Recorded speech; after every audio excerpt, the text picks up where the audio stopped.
Dear students, Sat Shri Akal Ji. Most welcome in Creative Guruji. Please subscribe the channel and hit the bell icon for latest video notifications. Physics Class 12th. Coulomb's law in electrostatic statement. It states that 2-point charges attract or repel each other with a force which is directly proportional to the product of the magnitudes of the charges and inversely proportional to the square of the distance between them. ਕੂਲਮਸ ਲਾ ਦੀ statement ਦੇ ਮੁਤਾਬਿਕ ਦੋ charge ਇੱਕ ਦੂਜੇ ਨੂੰ attract ਜਾਂ repeal ਕਰੂਗੇ ਉਸ ਫੋਰਸ ਦੇ ਨਾਲ ਜਿਹੜੀ ਫੋਰਸ ਡਾਇਰੈਕਟਲੀ ਪ੍ਰੋਪੋਰਸ਼ਨਲ ਹੋਊਗੀ ਉਹਨਾਂ ਚਾਰਜਸ ਦੇ ਮੈਗਨੀਟਿਊਡਸ ਦੇ ਪ੍ਰੋਡਕਟ ਦੇ ਅਤੇ ਇਨਵਰਸਲੀ ਪ੍ਰੋਪੋਰਸ਼ਨਲ ਹੋਊਗੀ ਉਹਨਾਂ ਚਾਰਜਸ ਦੇ ਵਿਚਲੇ ਡਿਸਟੈਂਸ ਦੇ ਸਕੁਅਰ ਦੇ। ਇੱਕ ਇੰਪੋਰਟੈਂਟ ਗੱਲ ਇਲੈਕਟ੍ਰੋਸਟੈਟਿਕ ਫੋਰਸ ਬਾਰੇ, electrostatic force between two charges is central in nature. ਜਿਹੜੀ ਇਲੈਕਟ੍ਰੋਸਟੈਟਿਕ ਫੋਰਸ ਹੈ ਦੋ ਚਾਰਜਸ ਦੇ ਵਿਚਲੀ ਸੈਂਟਰਲ ਨੇਚਰ ਹੁੰਦੀ ਆ।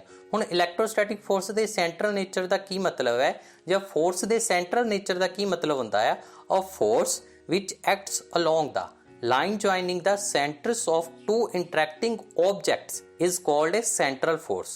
ਜਿਹੜੀ ਫੋਰਸ ਉਸ ਲਾਈਨ ਦੇ ਉੱਤੇ ਐਕਟ ਕਰੇ, ਜਿਹੜੀ ਲਾਈਨ ਦੋ ਚਾਰਜਸ ਦੇ ਸੈਂਟਰ ਨੂੰ ਮਿਲਾ ਰਹੀ ਹੈ, ਜੁਆਇਨ ਕਰ ਰਹੀ ਹੈ, ਉਸ ਫੋਰਸ ਨੂੰ ਆਪਾਂ ਕੀ ਕਹਾਂਗੇ? Central force. Consider two charges Q1 and Q2 present at points A and B at a distance r apart as shown in figure.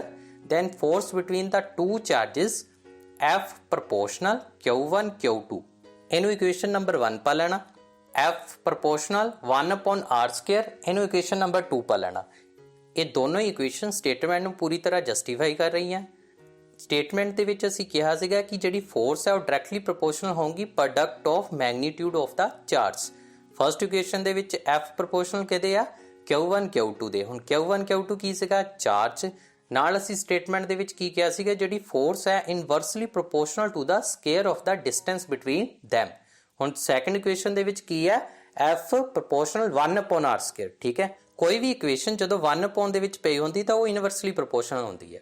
Combining the equations first and second, we have F proportional Q1 Q2 upon r square। ਹੁਣ ਜੇ ਇਸ equation ਦੇ ਵਿੱਚ ਅਸੀਂ ਪ੍ਰੋਪੋਰਸ਼ਨੈਲਿਟੀ ਦੇ sign ਨੂੰ ਹਟਾਉਣਾ ਹੈ, ਜਦੋਂ ਵੀ ਅਸੀਂ ਪ੍ਰੋਪੋਰਸ਼ਨੈਲਿਟੀ ਦੇ ਸਾਈਨ ਨੂੰ ਹਟਾ ਕੇ ਇਕੁਅਲ ਟੂ ਦਾ ਸਾਈਨ ਲਗਾਉਂਦੇ ਆ ਤਾਂ ਉਸ ਦੇ ਨਾਲ ਇੱਕ ਕਾਂਸਟੈਂਟ ਲੱਗਦਾ ਹੈ, ਤਾਂ ਇਹ ਇਕੁਏਸ਼ਨ ਕੀ ਬਣ ਜਾਊਗੀ? F equal to K Q1 Q2 upon r square। ਇਸ ਨੂੰ ਇਕੁਏਸ਼ਨ ਨੰਬਰ 3 ਮੰਨ ਲੈਣਾ ਹੈ। ਇਸ ਦੇ ਵਿੱਚ K ਕੀ ਹੈ?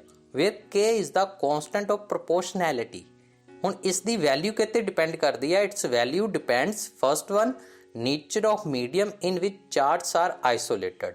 ਜਿਹੜੇ 2 ਪੁਆਇੰਟ ਚਾਰਜ ਆ ਉਹ ਕਿਸ ਮੀਡੀਅਮ ਦੇ ਵਿੱਚ ਪਏ ਆ ਜਾਂ ਕਿਸ ਮੀਡੀਅਮ ਦੇ ਵਿੱਚ ਉਹਨਾਂ ਨੂੰ ਆਈਸੋਲੇਟ ਕੀਤਾ ਗਿਆ ਹੈ। ਸੈਕੰਡ, ਸਿਸਟਮ ਆਫ ਯੂਨਿਟਸ, ਕਿ constant of ਪ੍ਰੋਪੋਰਸ਼ਨੈਲਿਟੀ the system of unit ਕਿਹੜਾ ਹੋਊਗਾ? ਹੁਣ ਸਾਨੂੰ ਪਤਾ ਹੈ ਸਿਸਟਮ ਆਫ ਯੂਨਿਟ ਵੱਖਰੇ ਵੱਖਰੇ ਤਰ੍ਹਾਂ ਦੇ ਹੁੰਦੇ ਆ। +1 ਦੇ ਵਿੱਚ ਅਸੀਂ ਪੜ੍ਹਿਆ ਆ SI ਸਿਸਟਮ ਹੈ, CGS ਸਿਸਟਮ ਹੈ, MKS ਸਿਸਟਮ ਹੈ। ਠੀਕ ਹੈ, ਕਿਸ ਸਿਸਟਮ ਆਫ ਯੂਨਿਟ ਦਾ ਅਸੀਂ ਇਸਤੇਮਾਲ ਕਰ ਰਹੇ ਹਾਂ? ਇਨ SI when medium is air or vacuum then K equals to 1/4 pi epsilon naught, where epsilon naught is called absolute permittivity of free space and epsilon naught equals to 8.854 into 10 raised to power minus 12 coulomb square per Newton per meter square. The unit of epsilon naught is coulomb square per Newton per meter square or farad per meter। Epsilon naught ਦੀ value ਅਤੇ epsilon naught ਦੀ unit ਦੋਨੋਂ ਹੀ ਸਾਨੂੰ ਯਾਦ ਰਹਿਣੀਆਂ ਚਾਹੀਦੀਆਂ ਹਨ। ਅਸੀਂ ਯਾਦ ਰੱਖਣੀਆਂ ਹਨ ਕਿਉਂਕਿ ਇਹਨਾਂ ਦਾ ਇਸਤੇਮਾਲ ਨਿਊਮੈਰੀਕਲਸ ਦੇ ਵਿੱਚ ਕਾਫੀ ਜ਼ਿਆਦਾ ਹੁੰਦਾ ਹੈ। ਇਸ K ਦੀ ਵੈਲਿਊ ਅਸੀਂ ਇਕੁਏਸ਼ਨ 3 ਦੇ ਵਿੱਚ ਪੁੱਟ ਕਰ ਦੇਵਾਂਗੇ ਤਾਂ ਸਾਡੇ ਕੋਲ ਕੀ ਆ ਜਾਣਾ ਹੈ? F vacuum equals to 1/4 pi epsilon naught Q1 Q2 upon r square। 1/4 pi epsilon naught ਨੂੰ ਸੋਲਵ ਕਰਾਂਗੇ। ਇਸ ਦੇ ਵਿੱਚ ਸਾਰੀਆਂ ਵੈਲਿਊ ਸਾਡੇ ਕੋਲ ਹੈਗੀਆਂ ਹੈ। ਪਾਈ ਦੀ ਵੈਲਿਊ ਕੀ ਹੁੰਦੀ ਹੈ? 22/7 ਜਾਂ ਆਪਾਂ ਲਿਖ ਸਕਦੇ 3.14। ਐਪਸਾਈਲਨ ਨੋਟ ਦੀ ਵੈਲਿਊ ਵੀ ਸਾਨੂੰ ਪਤਾ ਹੈ 8.854 into 10 raised to power minus 12 coulomb square ਪਰ ਨਿਊਟਨ ਪਰ ਮੀਟਰ ਸਕੁਅਰ। ਜਦੋਂ ਆਪਾਂ ਪਾਈ ਦੀ ਐਪਸਾਈਲਨ ਨੋਟ ਦੀ ਵੈਲਿਊ ਇਹਦੇ ਵਿੱਚ ਪੁੱਟ ਕਰ ਦੇਵਾਂਗੇ ਤਾਂ ਸਾਡੇ ਕੋਲ ਇਸ ਨੂੰ ਸੋਲਵ ਕਰਕੇ ਕੀ ਆ ਜਾਊਗਾ? 9 into 10 raised to power 9। ਹੁਣ ਜੇ 1/4 ਪਾਈ ਐਪਸਾਈਲਨ ਨੋਟ ਦੀ value 9 into 10 raised to power 9 newton metre per coulomb square ਨੂੰ ਉੱਪਰ ਵਾਲੀ ਇਕੁਏਸ਼ਨ ਦੇ ਵਿੱਚ ਪੁੱਟ ਕਰ ਦੇਵਾਂਗੇ ਤਾਂ ਸਾਡੇ ਕੋਲ ਕੀ ਆ ਜਾਵੇਗਾ? F vacuum equals to 9 into 10 raised to power 9 into Q1 Q2 upon r square। ਹੁਣ ਫੋਰਸ ਕਿਹਦੇ ਵਿੱਚ ਹੁੰਦੀ ਆ? ਨਿਊਟਨ ਦੇ ਵਿੱਚ ਹੁੰਦੀ ਹੈ, ਤਾਂ ਫੋਰਸ ਦੀ ਯੂਨਿਟ ਕੀ ਆ ਜਾਣੀ ਆ, ਨਿਊਟਨ ਆ ਜਾਣੀ ਹੈ। Unit of charge, F vacuum equals to 9 into 10 raised to power 9 into Q1 Q2 upon R square। ਮੰਨ ਲਓ Q1 equal to Q2 equal to Q, Q1 the value we Q ਹੈ ਤੇ Q2 ਦੀ value ਕੀ ਹੈ, Q ਆ। R equals to 1 metre, R ਦੀ value 1 metre ਮੰਨ ਲਓ, ਤੇ F vacuum ਦੀ value 9 into 10 raised to power 9 newton. F vacuum ਦੀ ਵੈਲਿਊ ਕੀ ਮੰਨ ਲਈ, 9 into 10 raised to power 9 newton. ਜਦੋਂ ਇਹ ਆਪਾਂ Q1 Q2 R ਤੇ F ਵੈਕਿਊਮ ਦੀ ਵੈਲਿਊ ਉੱਪਰ ਵਾਲੀ ਇਕੁਏਸ਼ਨ ਦੇ ਵਿੱਚ ਪੁੱਟ ਕਰਾਂਗੇ ਤਾਂ ਸਾਡੇ ਕੋਲ ਕੀ ਆ ਜਾਵੇਗਾ, 9 into 10 raised to power 9 equals to 9 into 10 raised to power 9 into Q upon R square। ਹੁਣ ਇਸ ਸਾਰੇ ਨੂੰ ਸੋਲਵ ਕਰਨ ਤੇ ਸਾਡੇ ਕੋਲ ਕੀ ਆ ਜਾਵੇਗਾ, Q square equal to 1। ਹੁਣ Q square ਹੈ, ਸਕੁਅਰ ਉੱਧਰ ਜਾ ਕੇ ਅੰਡਰ ਰੂਟ ਬਣ ਜਾਣਾ, ਤਾਂ Q equals to ਕੀ ਆ ਜਾਣਾ, +-1 ਕੂਲਮ। ਚਾਰਜ ਦੀ ਯੂਨਿਟ ਕੀ ਹੁੰਦੀ ਹੈ, ਕੂਲਮ ਹੁੰਦੀ ਹੈ।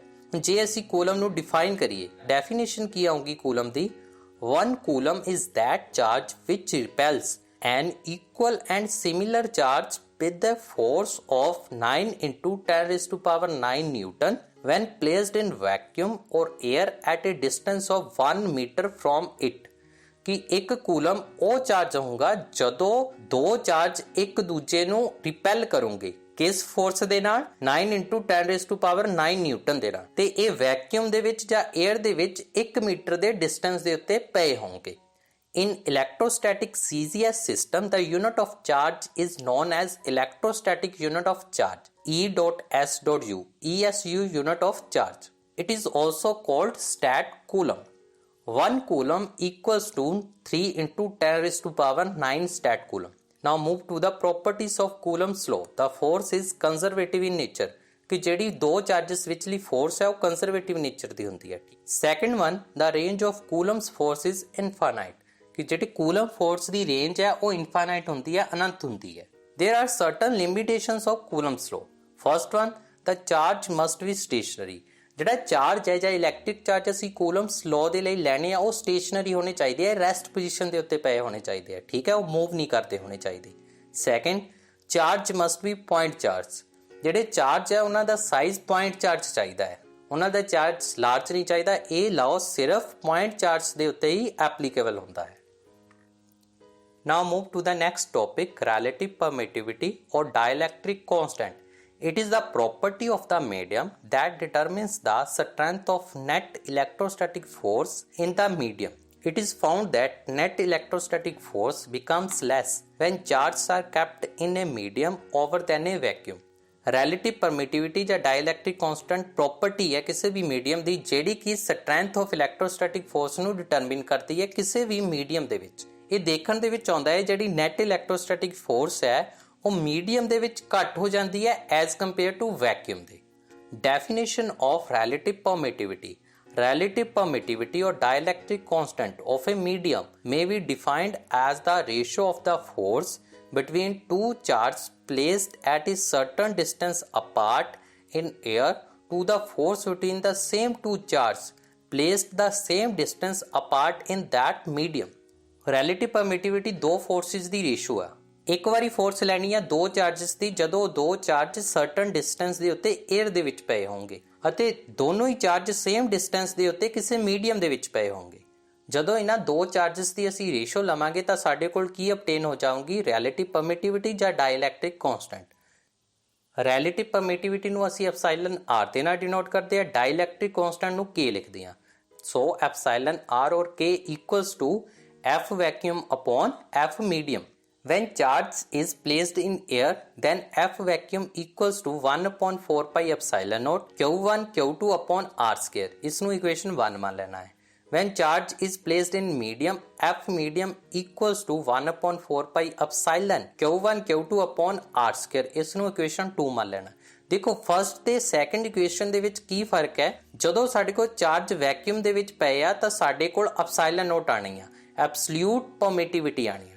ਜਦੋਂ ਸਾਡੇ ਕੋਲ ਚਾਰਜ ਕਿਸੇ ਮੀਡੀਅਮ ਦੇ ਵਿੱਚ ਪਏ ਆ ਤਾਂ ਐਪਸਾਈਲਨ ਆਣਾ ਹੈ, ਇਕੱਲੀ ਪਰਮਿਟਿਵਿਟੀ ਆਉਂਗੀ, ਠੀਕ ਹੈ।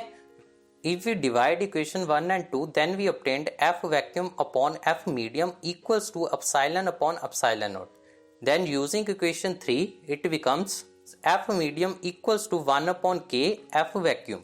As K is always greater than 1 for medium, other than air. Therefore, force between two charges in medium is less than the force between the same charge in air.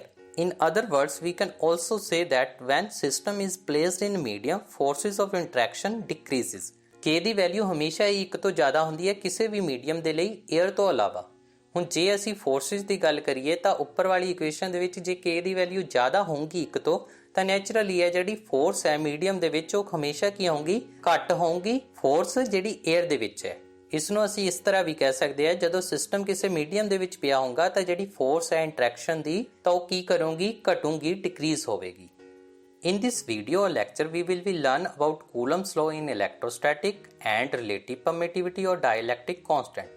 That's all about this topic. I hope you will understand today's topic in this lecture. Don't forget to hit the like button and share this video. Subscribe to the channel, keep hard work and make parents' name shine.